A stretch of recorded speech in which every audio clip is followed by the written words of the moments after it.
আজকে আমাদের চট্টগ্রামে নিউ মার্কেটের সাথে একটি কলেজ আছে।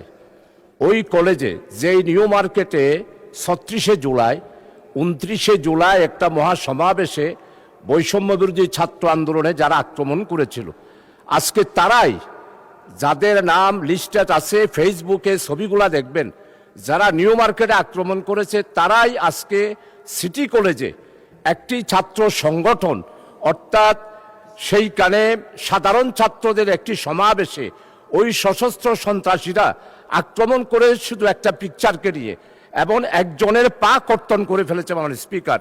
তাই আমাদের মাননীয় স্বরাষ্ট্রমন্ত্রী এখানে আছেন। এই অবস্থায় চট্টগ্রামে এখনো তাদের নামে মামলাও আছে। এই সমস্ত ছেলেদের ব্যাপারে এই যে একটি ঘটনা অশান্ত সৃষ্টি করার জন্য, চট্টগ্রামের শান্ত পরিবেশকে অশান্ত করার জন্য সিটি কলেজের নামদারি পার্শ্ববর্তী এলাকার অস্ত্রধারীরা যাদের নামে মামলা আছে, তারা যে সাধারণ ছাত্রদের উপর আক্রমণ করে একটি পা কেটে নিল, এই ব্যাপারে আপনার দৃষ্টি আকর্ষণ করছি এবং মাননীয় স্বরাষ্ট্রমন্ত্রী মহোদয় এইখানে আছেন। এই বিষয়টা মাননীয় সদস্য দেখার জন্য মাননীয় সদস্য আপনি এই ব্যাপারে যথাযথ নিয়মে নোটিশ দেন। ধন্যবাদ।